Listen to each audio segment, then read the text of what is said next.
Life வந்து சினிமாவில் இருக்கிறதுனால நிறைய புரிதலை கொடுத்துட்டே தான் இருந்தது. நம்ம வந்து 100 போட்டு மேன் ஆஃப் த மேட்ச் கூட வாங்கலாம், ஆனால் டீம் ஜெயிக்கணும். கமிட் ஆயாச்சு, முடிச்சுட்டு வர வேண்டியதான். ஒரு பெரிய ப்ளஸ் அது யாரும் பார்க்க மாட்டாங்க.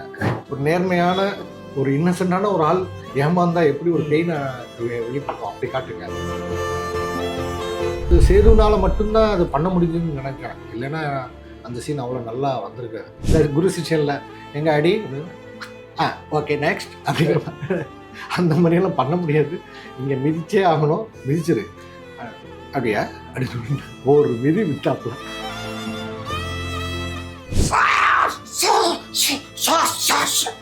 அந்த சாரில் லிட்டரலி நான் நடக்கணும் லுக்குக்காக எனக்கு department. I felt the power of performance. நீங்கள் ஸ்க்ரீனில் பார்க்குறது வேறு, நான் லைவாக பார்க்குறேன். கடைசி நாள் அவர் கூட நின்று ஃபோட்டோ எடுத்துக்கிட்டேன். So sweet. காலையில் 10 மணிலேருந்து ஈவினிங் 6-7 வரைக்கும் நின்று கிட்டத்தட்ட ஒரு அன்னைக்கு மட்டும் ஒரு 3000 பேர்கிட்ட மட்டுமாவது செல்ஃபி கொடுத்தாங்க.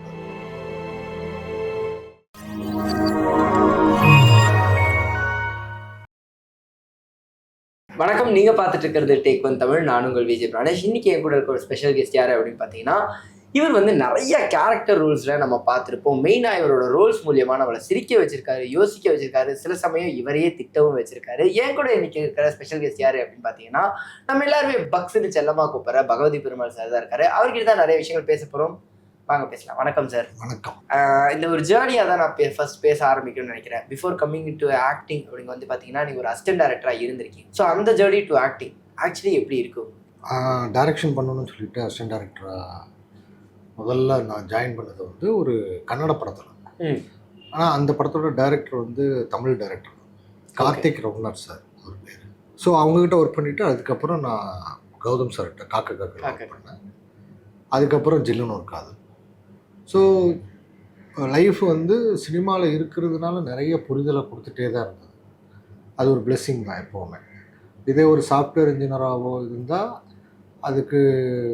அதுக்கான ஒரு அந்த க்ரோத் இருக்குல்ல, ஸ்பிரிச்சுவல் க்ரோத், அதுக்கு நான் நிறைய எஃபர்ட் போட்டிருக்கணும். ஆனால் சினிமாலேயே நிறைய கதைகள், இந்த மாதிரி மனிதர்கள் இவங்க கூடலாம் பழக ஆட்டோமேட்டிக்காக அது டே டு டே லைஃப்லேயே அந்த க்ரோத்தை என்ஜாய் பண்ண முடியும். ஒன்ஸ் நடுவில் கொஞ்சம் பக்கத்தில் நடித்து நடிகன் ஆனதுக்கப்புறம் அது ஈவன் இன்னொரு பெரிய பிளெஸ்ஸிங்காக தான் அது இருக்குது. Okay sir. அந்த நார்மலாக நான் கேள்விப்பட்டிருக்கேன், ஒரு டேரக்டர்ஸ் எல்லாம் வந்து இந்த ஆக்டர்ஸாக ஆகும்போது அவங்க ஒரு படத்தில் போய் நடிக்கும் போது அந்த ஒரு உள்ளுக்குள்ளே இருக்கிற அந்த டேரக்டர் ஏர்ஜ் இருந்துகிட்டே இருக்கும். நீங்கள் வந்து நிறையா படங்களில் கேரக்டர் ரோல்ஸ் பண்ணியாச்சு. So how to you control that urge? அந்த ஒரு டேரக்டர் ஏர்ஜை வந்து அந்த சீன்ஸ்லாம் நடிக்கும்போது எப்படி கண்ட்ரோல் பண்ணிக்கிறீங்க? ஒரு கிளியர் அண்டர்ஸ்டாண்டிங் இருக்குது. இந்த சீனில் எந்த கேரக்டர் ஸ்கோர் பண்ணுறதுக்கு இந்த சீன் இருக்குது, இந்த சீனோட பர்பஸ் என்ன, அந்த சீனில் நம்ம பெர்ஃபார்ம் பண்ணக்கூடிய சப்போர்ட்டிங் கேரக்டருக்கோட பர்பஸ் என்ன, அதில் எவ்வளவு நீங்கள் வந்து கான்ட்ரிபியூட் பண்ணலாம், பண்ணக்கூடாது. ஓகே, இந்த மாதிரியான ஒரு புரிதல் இருக்குது. இப்போ சில பேர் சொல்லுவாங்கள்ல, அடுத்தவன் சீனை போய் இவன் சாப்பிட்டான்னு சொல்லுவாங்க. அது வந்து என்னென்னா ஒரு வெறும் ஆர்டிஸ்ட்டாக மட்டும் வந்துட்டு நம்ம ஸ்கோர் பண்ணுறோமா அப்படின்னு கொஞ்சம் செல்ஃபிஷாக யோசிக்கலாம், சுயநலமாக. ஆனால் கதைக்கு முக்கியம், கதை தான் ஜெயிக்கணும். இப்போ நம்ம நிறைய பேர் இதை சொல்லியிருப்பாங்க, நம்ம வந்து 100 போட்டு மேன் ஆஃப் த மேட்ச் கூட வாங்கலாம், ஆனால் டீம் ஜெயிக்கணும் அந்த எண்ட் ஆஃப் த டே. அப்போ இங்கே என்னென்னா, நம்ம 100 போடலனாலும் பரவாயில்ல, டீம் ஜெயிச்சிட்டுனா சூப்பர் தான். ஸோ நம்ம 100 போட்டு டீம் ஜெயிச்சா இன்னும் சூப்பர் இல்லையா? ஸோ இதை அண்டர்ஸ்டாண்ட் பண்ணிக்கிட்டு புரிஞ்சிட்டு ஒரு டைரக்டரோட பாயிண்ட் ஆஃப் வியூவில் சில பேர் வந்து இப்படி பண்ண வேணாம்னு சொல்லும்பொழுது அதில் எந்த ஒரு ஒரு பர்சனல் இதுவும் இல்லாமல் அவங்க கேரக்டருக்கு சொல்கிறாங்க, சீனுக்கு சொல்கிறாங்க. இப்போ நம்ம டூரிஸ்ட் ஃபேமிலியோ இல்லை எனி படம் எடுத்துட்டிங்கன்னா, நீங்கள் என்ன பெர்ஃபார்ம் பண்ணாலும் டைரக்டர் சில இடத்துல இது தேவைப்படுதுன்னு டிசைட் பண்ணி எடிட்டில் தூக்குறாங்கல்ல, that's I am very much okay with that. Okay, அதுதான் பண்ணணும். ஏன்னா டைரக்டர்ஸுக்கு மட்டும்தான் அந்த படத்தோட ஃபுல் விஷன் இருக்கும். ஒரு ஆர்டிஸ்ட்டாக நம்ம அந்த சீனில் நம்ம வர்ற சீனு, ஏன்னா நம்ம வராத ப்ரீவியஸ் சீன் இருக்கும், நம்ம வராத ஆஃப்டர் சீன் இருக்கும், அதுலலாம் என்ன இம்பேக்ட் வரப்போகுதுங்கிறது டைரக்டருக்கு தான் தெளிவாக இருக்கும். ஸோ அவங்க டிசிஷன் இஸ் ஃபைனல். ஸோ அந்த புரிதல் இருக்குது. இப்போது நம்ம ஒரு சில படங்கள் நான் கேள்விப்பட்டிருக்கேன், நம்ம ஒரு மெயினாக எல்லாமே பண்ணிட்டு போயிட்டு இருக்கும்போது தெரியாமல் ஒரு சில இடத்துல போய் மாட்டிக்குவோம். படம் பேரை நான் கேட்கல, பட் ஆனால் அந்த மாதிரியான எக்ஸ்பீரியன்ஸ் உங்களுக்கு நடந்திருக்கா? என்ன பண்ண கமிட் ஆயாச்சு, கதையை சொல்லும்பொழுது நல்லா சொன்னாங்க. போய் ஃபர்ஸ்ட் டே இறங்கும்பொழுது செட்டப் எல்லாம் பார்த்தா தெரிஞ்சிடும். அவங்க எவ்வளோ அமெச்சூராக பண்ணுறாங்க, எவ்வளோ கேர்லெஸ்ஸாக பண்ணுறாங்க. பட் கமிட் ஆயாச்சு, முடிச்சுட்டு வர வேண்டியதுதான். ஒரு பெரிய ப்ளஸ் அது யாரும் பார்க்க மாட்டாங்க. நானாக வந்து நான் அதை பண்ணியிருக்கேங்கன்னு சொன்னால் தான் தெரியும். ஸோ அதனால் ஒன்றும் பிரச்சனை இல்லை. நார்மலாகவே ஒரு கேரக்டர் ஆர்டிஸ்ட் இருக்கிற பிரச்சனை என்னவா இருக்குன்னா, ஒரு கேரக்டர் அவங்களோட நடிச்சு அது ரொம்ப சக்ஸஸ்ஃபுல்லாக பேசப்பட்டது, இல்லை அந்த படம் ரொம்ப சக்ஸஸ்ஃபுல்லாக இருந்ததுன்னா அதே மாதிரியான ரோல்ஸ் வந்து தொடர்ந்து வரும். அது மாதிரியான விஷயங்கள் நீங்கள் ஃபேஸ் பண்ணுறது? கண்டிப்பாக ஃபேஸ் பண்ணுவேன். ஏன்னா நடுவில் கொஞ்சம் பார்த்துக்க நம்ம ரிலீஸ் ஆனதுக்கப்புறம் எல்லாருமே வந்து மோஸ்ட்லி நான் பண்ணாத படங்கள் தான் மோஸ்ட்லி. சார் நீங்கள் வந்து ஹீரோவோட ஃப்ரெண்டு சார், அப்படியே பக்ஸ் சார் அப்படியே நடிச்சிருங்க சார். நான் யாருன்னே உனக்கு தெரியாது. நடுவில் கொஞ்சம் பக்கத்தில் இருக்க காரணத்தை பக்ஸ் வந்து அந்த கதைக்கான பக்ஸ் பேர் நான் நடித்தனால அது என் கேரக்டர் ஆகிடுறது இல்லை. அப்போ நீங்கள் ஒன்றுமே பண்ண மாட்டீங்க, எல்லாத்தையும் நானே பண்ணிடலாம். அது பண்ணுறது இல்லை. ஓகே. ஸோ ஹீரோவோட ஃப்ரெண்டு அப்படியே தான் வந்துட்டு இருந்தது. அது எங்கே பிரேக் ஆச்சுன்னா, thanks to Kumararaja sir, super deluxe barely. So கதை அதை டிமாண்ட் பண்ணணும். ஸோ அது நான் நிகழும் பொழுது மேஜிக்காக நிகழுது. ஓகே, என்கிட்ட ஒரு சில ஸ்க்ரீன் கிராப்ஸ் இருக்கு. நீங்கள் நடித்த படங்களோட இதுலேருந்து எடுத்துகிட்டு வந்திருக்கேன். ஸோ அதை பற்றி தான் பேச போகிறோம். இது ஒரே படத்துலேருந்தே இந்த இது இருக்கும். இந்த சீன் நான் மறக்கவே மாட்டேன். ஆக்சுவலி தியேட்டரில் ஸ்டில் ரிமெம்பர் தட் மொமெண்ட். அதாவது நீங்கள் அந்த இது கழட்டிட்டு ஒரு ரியாக்ஷன் கொடுப்பீங்க, எவ்ரிபடி வென்ட் சைலண்ட். தியேட்டரில் அப்படியே ஒரு அமைதி இருந்தது. ஸோ இந்த படம் டோப்பாவை கழட்டிட்டு மத்தியானம் வந்து அந்த அன்பாக பேசிட்டு பண்ணுற சீன் எடுத்தோம். அடுத்த நாள் அன்னைக்கு மத்தியானமா இல்லை அடுத்த நாளோ வந்து இந்த சீன் ஷூட் டோப்பாவை கழட்டினேன். நீரவ் சார் தான் சொன்னார், பக்ஸ் காலையில் பண்ணீங்கல்ல அந்த அன்பு இப்போ பயங்கர ஷாக்காக இருக்கணும், இப்போ இவ்வளவு ஏமாத்தா அப்படின்னு. ஒரு உண்மையிலே ஒரு ஒரு நேர்மையான ஒரு இன்னசென்டான ஒரு ஆள் ஏமாந்தா எப்படி ஒரு பெயினை வெளிப்படுத்தும், அப்படி காட்டுங்க. உடனே குமாரராஜா சார் வந்துட்டு ஆமாம் அப்படி பண்ணலாம் ஒன்று அப்படின்னு சொல்லிட்டு ஒன்று பண்ணோம். அதுதான் நீங்கள் பார்க்கணும். இந்த சீன் பண்ணும் பொழுது அந்த வைபே இருக்குல்ல, ஏன்னா சேது என்னை மிதிக்கணும், அவர் வந்து அப்படின்னாப்புல, ஐயோ காலையில் ஒன்று நான் எப்படி பரம்பால் அடித்தேன். ஏன்னா நான் வந்து எனக்கு வரல, குமாரராஜா சார் சொல்லி கொடுக்குறாரு, பெரம்பை வந்து இப்படி பண்ணிங்கன்னா அது அடித்த மாதிரி இருக்கும், படாது. இப்படி கையை மட்டும் இப்படி பந்து சுற்றலாம், பெரம்பை சுற்றணும். இப்படி ஒரு குச்சி இருக்குன்னா இப்படி இருக்குன்னா அப்படி பண்ணிங்கன்னா அடித்த மாதிரி இருக்கும், ஆனால் படாது. எனக்கு அது வரல, நான் வந்து இப்படி அடிச்சிட்ருக்கேன். அதனால் வந்து ஃபுல்லாக சேதுக்கு வந்து பேடு உள்ளே கட்டினாலுமே வந்து அடி. நீ படம் பாருங்கள், உண்மையிலே நான் அடித்தது. உண்மையிலே சேதுவை வந்து சேதுனால மட்டும்தான் அது பண்ண முடியுதுன்னு நினைக்கிறேன். இல்லைன்னா அந்த சீன் அவ்வளோ நல்லா வந்திருக்காது. என்னென்னா சேது அதை அலோவ் பண்ணாப்ப, இல்லை சார் பக்ஸுக்கு வந்து வரல சார், நல்லா அடிக்கட்டும் சார் அப்படின்னு சொல்லிட்டு அடி வாங்கினாப்புல. அப்போ நான் சொன்னேன், ஐயோ காலையில் ஒன்று அடித்தேன்ல, என்னை மிதிச்சிரு, இல்லைன்னா ரீடேக் போயிட்டே இருப்பார், எப்படியும் பர்ஃபெக்டாக வர வரைக்கும் விட மாட்டார்.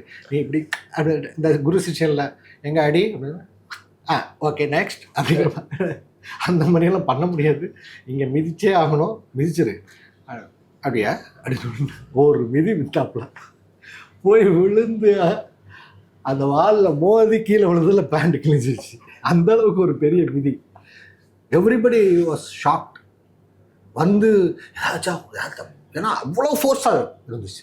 அப்புறம் வந்து தலையில் கை வைப்பாப்புல இல்லை, ஐ கேன் லிட்ரலி see அந்த வைப்ரேஷன், அந்த நெகட்டிவ் வைப்ரேஷன். ஒரு சாபம் போடுறதுன்னு ஒன்று இருக்குல்ல, அந்த பெர்ஃபார்மன்ஸில் நான் அட்மாஸ்பியரில் நான் ரியாக்ட் தான் பண்ணிகிட்ருக்கேன். ஐ எம் நாட் இந்த ஷாட். அவர் தலையில் கை வைக்கணும், அதனால் எனக்கு சஜஷனில் பாயிண்ட் ஆஃப் வியூவில் வச்சுருக்காங்க. அப்படி வைக்கிறது இருக்குல்ல, அவ்வளோ அந்த அந்த வைப்பு, அந்த வைப்ரேஷன், ஒரு சவுண்ட் எஃபெக்ட்ஸ் போட்டுருப்பார்ல, அதை நான் ஃபீல் பண்ண முடியுது அப்போ அந்த ஸ்பாட் பெர்ஃபார்மன்ஸில். குமாரராஜா சார், அதாவது எல்லாருமே ஒருத்தங்களை கேட்பாங்க, இவர் படமே பண்ண மாட்டா, எப்பயாவது டக்குன்னு ஒன்று கொடுங்க அப்படிங்கிற மாதிரி ஒருத்தங்க கிட்ட வெயிட் பண்ணுவோம்ல, லிட்டரலி அந்த மாதிரி ஒரு டக்குன்னு போட்டால் விட்ட தான் வரும், முட்டை வராது. அந்த மாதிரி ஒரு டைரக்டரா உங்களுக்கு முட்டை வேணுமா விட்ட வேணுமாங்கிறத நீங்கள் டிசைட் பண்ணிக்கோங்க. ஆனால் நான் ஒரு இதில் பார்த்தேன், நீங்கள் வந்து விஜய் சேதுபதி அவருக்கு மேலே அந்த இடுப்பில் அடிக்டே ஆகிட்டீங்களாமா, அது உண்மையா? அது உண்மையிலே அது பழக்க தோஷமாச்சு. ஏன்னா ஒரு 8-7 டேக் போச்சு. ஏன்னா அது மசில் மெமரி ஆகணும். ஏன்னா நான் இங்கே பேசிக்கிட்டே கையை உள்ள விடணும். 2 கேமரா வச்சுருந்தாங்கன்னு நினைக்கிறேன். ஸோ அதுக்கு தனியாக ஒரு ஷாட்டு இது ஒரு ஷாட்டு அப்படி எடுத்துடலாம். ஸோ அப்படி பண்ணும் பொழுது அது ப்ராக்டிஸ் ஆகி அப்போ எங்கேயாவது பார்த்தாலுமே அப்படியே போய் இடுப்பு பிடிச்சிட்டு அமுக்கிறது. யோ என்னையா பழக்கம் இது அப்படிங்கிற மாதிரிலாம் அவர் சொல்லி அது நடந்துச்சு. கண்டிப்பா இந்த ஒரு ஃபகத் ஃபாசில் அந்த ஜீவன் எவ்வளோ பெரிய ஒரு ஒரு என்ன சொல்லுவீங்க, ஒரு மான்ஸ்டர் இன் பர்ஃபார்மன்ஸ். இந்த படத்தில் அதுக்கான எந்த அறிகுறியுமே இருக்காது. ஹி பிளேட் த ரோலில். But this happen to me இந்த சீனில். அவரை அரெஸ்ட் பண்ணியிருப்பாங்க. ஆமாம், நான் வந்து செயின் போட்டிருப்பேன்.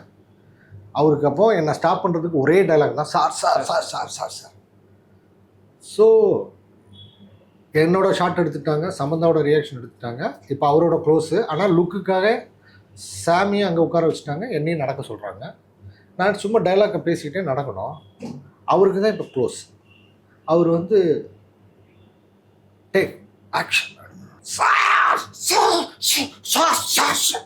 அந்த சாரில் ஹி லிட்ரலி நான் நடக்கணும் லுக்குக்காக என்னை டிபார்ட்மெண்ட் என்னால் காலை தூக்கி வைக்க முடியல. With one single dialogue, sir sir sir sir sir sir sir.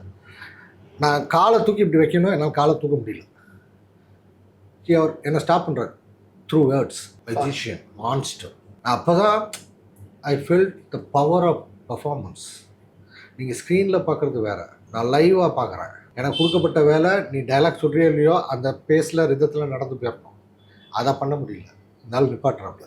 கண்டிப்பாக எனக்கு தெரிஞ்சு இதுக்கு முன்னாடி இந்த மாதிரி ஒரு வார்த்தையை வச்சு பெர்ஃபார்ம் பண்ணி நான் கேட்டது வந்து ரகுவரன் சார் தான். ஐநோங்கிற ஒரு டைலாக், அந்த ஒரு டைலாகை மட்டுமே எனக்கு தெரிஞ்சு 30 தடவை சொல்லிட்டு ஃபைனலாக அந்த சிகரெட்டையும் போட்டுட்டு சொல்லுவார் அவர்.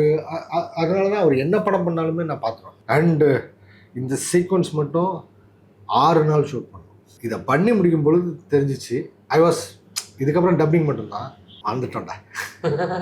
ஏன்னா குமாராஜா சார் வந்து என்ன செலவானாலும் பரவாயில்லன்னு சொல்லிட்டு ஆளும் கேரக்டரை தூக்கி பார்ப்பல, வேறு ஆர்டிஸ்ட்டை போட்டு பண்ணிக்கலாம், நல்லா இல்லை அப்படின்னு. இது நான் தான் ஆல்ரெடி சொன்ன மாதிரி ஒரு கிரேவான கேரக்டர் தான். லைக் ஃபன்னுங்கிற மாதிரி சொல்ல முடியாது. பிகாஸ் இதுக்கு முன்னாடி அந்த டயலாக்ல கன்வே பண்ணியிருப்பாங்க அவர் ஒரு மாதிரியான ஒரு கேரக்டர்னு. ஸோ இந்த படம் Thunivu. This movie is very special to me. நான் ஒர்க் பண்ணணும்னு ஆசைப்பட்டு சில பேர்கிட்ட வாய்ப்பு கேட்ட ஒரு சில இயக்குநர்களில் ஹச் வினோத் உண்டு. பட் எல்லா நல்ல டைரக்டர்ஸ் மாதிரியும் நம்ம கேட்டுட்டோம் இல்லை அவங்களுக்கு பிடிக்குங்கிறதுனால உடனே கூப்பிட மாட்டாங்க. சரியான கேரக்டர் சரியான படத்தில் அமையும் பொழுது தான் கூப்பிடுவாங்க. அப்படி தான் இதில் கூப்பிட்டாப்புல. அப்புறம் இந்த சீன் பண்ணும்பொழுது அங்கேயும் நீரவ் சார் தான் சவுண்டோகிராஃபி. அப்புறம் அந்த டைலாக் வேற என்னமோ இருந்து, எக்ஸ்கியூஸோ திரும்பி நில்லுங்க. ஆமாம், அந்த டைலாக் சொன்னது நீரவ் சார் தான். அப்படியா? ஆமாம் சார், நான் சொன்னேன் சார் சூப்பர் டீலக்ஸ் பெர்லினுக்கு போகிறீங்க சார் அப்படின்னு. இல்லை இல்லை இல்லை இல்லை இல்லை நீங்கள் டேரக்டர் வேணா கேளுங்களேன் அப்படின்னாரு. உடனே நான் போய் வினோத் அவர்கிட்ட கேட்டேன், தலைவா என்ன தலைவா அது ஓகேவா, நல்லா தான் இருக்குது, நீங்கள் பண்ணுங்க பார்த்துக்கலாம் அப்படின்னு சொல்லிட்டு அது பண்ண உடனே ஓகே. அதில் மாடுலேஷன் மட்டும் கரெக்ட் பண்ணாப்புல, அதுதான் அந்த கேரக்டராக செட் ஆகும். அண்ட் வினோத் வந்து வெரி வெரி இன்ட்ரெஸ்டிங் டைரக்டர். அந்த ஃப்ரீடம் கொடுத்தாரு. அதான் 18 பக்கம் என் சீன்ஸ் என் கேரக்டர் வர சீன்ஸ் எல்லாம் கொடுத்துட்டு, ஐயா நீங்கள் இதில் எதை வேணாலும் மாற்றிக்கோங்க, ஆனால் இந்த டூரேஷனை மாற்றாதீங்க. சீனோட டூரேஷன் ஒரு 10 செகண்ட் 15 செகண்ட்ஸ் தான் இந்த சீன் இருக்குன்னா 15 செகண்ட்ஸ் தான். நீங்கள் டைலாக் என்ன வேணாலும் மாற்றிக்கோங்க. அந்த ஃப்ரீடம் கொடுத்தாப்புல. எனக்கு டைலாக் மாற்ற வேண்டிய அவசியம் கிடையாது, ஏன்னா அதுவே நல்லா தான் இருந்தது. ஆனால் அந்த ஃப்ரீடம் கொடுத்தாப்புல. அண்ட் நான் நிறைய இடத்துல சொல்லியிருக்கேன், டேக் ஓகே அப்படின்னு சொன்னோன்னா சொல்லுவார், தலைவரை எனக்கு கிடைக்க வேண்டிய கிடச்சிச்சு, ஓகேவா உங்களுக்கு பெட்டராக எதாவது கொடுக்கலாமா, இருக்குது தலைவா, பண்ணலாம் தலைவா, அடுத்தது இது சூப்பராக இருக்குது வச்சுக்கிறேன், இதோட பெட்டர் இருக்கா இருக்குது, ஒன்று ட்ரை பண்ணலாமா, ட்ரை பண்ணலாம். அதுக்கப்புறம் அதுவும் வச்சுப்பேன், இதுவும் சூப்பராக இருக்குது, இதை தான் நான் வச்சுக்க போகிறேன், இதை ஓகே டேக் போடு, இதுக்கு மேலே எதாவது இருக்கா தலைவா, ஐயா தலைவா, இல்லை தலைவா. அப்போ அதை ஃபுல்லாக அது ஒன்று கிடச்சிருச்சு போதும், எனக்கு இது போதும் அப்படின்னு சொல்லிட்டு விடாமல், அதே மாதிரி சைமல்டேனியஸ்லி அடுத்த செட்டப் வந்து ஒரு 300 ஜூனியர் ஆர்டிஸ்ட் வெயிட் பண்ணிட்டு இருப்பாங்க, அவங்கள வச்சு ஷார்ட் எடுக்கணும். அவ்வளோ பெரிய செட்டப் வெயிட் பண்ணிட்டு இருக்கோம். பட் அவர் வந்து ஒரு பெர்ஃபார்மன்ஸ் கிடைக்குதுன்னா அதில் இம்பார்ட்டன்ஸ் கொடுத்து அந்த டைமை கொடுத்து வாங்கினது இருக்குல்ல, ஐ லவ் ஹிம். கண்டிப்பாக. அண்ட் ஏகே சார் அவங்களோட காம்பினேஷன் கிடையாது, ஸ்டில் வந்தானா லைக் ஒர்க்கிங் அந்த ஒரு படத்தோட எக்ஸ்பீரியன்ஸாக எப்படி இருக்கும். கடைசி நாள் அவர் கூட நின்று ஃபோட்டோ எடுத்துக்கிட்டேன். So sweet. ஏன்னா அவர் வந்ததுலேருந்து நிறைய பேர் ஃபோட்டோ எடுக்கணும் கடைசி நாள்னு சொல்லிட்டு இருந்தாங்க. கடைசி நாள் எல்லாருக்கும் கோவிந்தா தான் அப்படிங்கிற மாதிரி தான். எல்லாருமே ஒரு சரி இது நடக்காது அப்படிங்கிற மாதிரி இருந்தாங்க. ஆனால் கடைசி நாள் மட்டுமே அவர் வந்து வந்தார். ஒரு 1 hour மட்டும்தான் அவருக்கு ஒர்க் இருந்தது. காலையில் 10 மணிலேருந்து ஈவினிங் 6-7 வரைக்கும் நின்று கிட்டத்தட்ட ஒரு அன்னைக்கு மட்டும் ஒரு 3000 பேர்கிட்ட மட்டுமாவது செல்ஃபி கொடுத்துருக்காரு. நானே 2 டைம் எடுத்தேன். ஓகே. அந்த ஒரு லவ் இருக்குல்ல, ஃபேன்ஸுக்கு ஒரு ப்ராமிஸ் பண்ணியிருக்கோம், அதை நிறைவேற்றிடணும்னு. ஏன்னா இமேஜின் காலையிலேருந்து 3000 பேருக்கு கொடுக்கணும் அவசியமே கிடையாது. அவர் ஆமாம் கமிட் பண்ணனால அவ்வளோ ட்ரெயின் ஆகும் உங்களுக்கு. நின்றுக்கிட்டு வாங்க எவ்வளோ பேர்கிட்ட பண்ண முடியும்? 3000 பேர். பட் அதை அவர் பண்ணார் அன்னைக்கு. அதெல்லாம் வந்து நான் எக்ஸ்பீரியன்ஸ் பண்ணது. இந்த கேரக்டர் யா ரொம்ப ஸ்பெஷல் கேரக்டர். எனக்கு வந்து நான் பண்ணினதுலேயே ரொம்ப மனசுக்கு உகந்த, நிம்மதி அளிக்கக்கூடிய, பெருமைப்படக்கூடிய character Emmanuel. For simple reason, லைஃப்பில் நிறைய பேருக்கு நெகட்டிவ் விஷயம் நடக்கும். தே சம்வாட் ஹாவ் ஒரு டெக்னிக் ஆர் மேஜிக். அதை அப்படியே உள்ள டைஜஸ்ட் பண்ணி அதை பாசிட்டிவாக மாற்றி they spread it out. Normal human being என்ன பண்ணுவாங்கன்னா அந்த நெகட்டிவிட்டி அப்படியே வாங்கி நெகட்டிவாகவே வெளியில் ஸ்ப்ரெட் பண்ணுவாங்க. So very few characters understand that alchemy, அந்த ஒரு தங்கத்தை மாற்றக்கூடிய ஒரு விஷயம் சொல்லுவாங்க. அந்த கலையை தெரிஞ்சு வச்சுக்கிட்டு லைஃப்பில் அவங்க வந்து வெளியிலேருந்து பார்த்தா சஃபர் ஆகிட்டு இருக்க மாதிரியும் லோன்லியாக இருக்க மாதிரி இருக்கும். பட் அந்த ஒரு அண்டர்ஸ்டாண்டிங் இல்லாமல் அவங்களால பண்ண முடியாது. அந்த மாதிரி ஒரு கேரக்டர் இமானுவேல். அந்த கேரக்டர் நிறைய நோட்டீஸ் பண்ணும், அது யோசிக்கும். அதெல்லாம் வந்து ஸ்க்ரீனில் வரதுக்காக ஒரு சைலன்ஸ் க்ளோஸ்அப் வச்சுருப்பாங்க எல்லா சீன்லையும். ஆமாம், அதை ப்ராசஸ் பண்ணும், அவங்க நடக்கிற விஷயங்களை பார்க்கும், வேற ஒரு பையன் பெர்ஃபார்ம் பண்ணுறதை நோட்டீஸ் பண்ணும், இவங்க என்னெல்லாம் தப்பு பண்ணாங்க அனலைஸ் பண்ணும், தேவைங்கிற போது மட்டும்தான் பேசும். அது அந்த கேரக்டரே ரொம்ப மெச்சூர்டாக இருந்தது. இப்போ நான் இது எல்லாமே எடுத்து சம்மரைஸ் பண்ணும்போது நீங்கள் கேரக்டராக பார்க்கும்போது நிறைய டிஃப்ரெண்ட் வேரியேஷன்ஸ் பண்ணிருக்கீங்க. லைக் சிங்கிள் கேரக்டரில் ஸ்டிக் ஆன் பண்ணாமல் லாட் ஆஃப் வேரியேஷன்ஸ். அது இயக்குநர்களும் எழுத்தாளர்களும் இப்போ ப்ரொடியூசர்ஸுக்கும் நம்பிக்கை வச்சு என்ன, அந்த நம்பிக்கை தான் முக்கியம். அந்த நம்பிக்கை கிரியேட் ஆகிறதுக்கு காரணம் Kumararaja sir. Thanks to Karthik Swaminathan I got Super Deluxe. Thanks to Super Deluxe I got Asian Paints ad. Thanks to Asian Paints ad I met அதில் டைரக்டர் வாசன் பாலா சார். அதனால் எனக்கு ஹிந்தி படம், அதனால் ஹிந்தி வெப் சீரிஸ். ஷோர் நிறையா விஷயங்கள் பேசணும். அதாவது எவ்வளோ கேரக்டர்ஸாக நீங்கள் பண்ணியிருக்கீங்க, அதாவது இத்தனை கேரக்டர்ஸ் பார்க்கும்போதே தெரியுது எவ்வளோ வருஷங்களால இந்த கேரக்டர்ஸ் கண்டிப்பாக நின்று பேசுகிற கேரக்டர்ஸாக தான் இருக்கும். இவ்வளோ டைம் கொடுத்து இவ்வளோ எக்ஸ்பிளைன் பண்ணதுக்கு ரொம்ப ரொம்ப thanks. Thank you so much sir.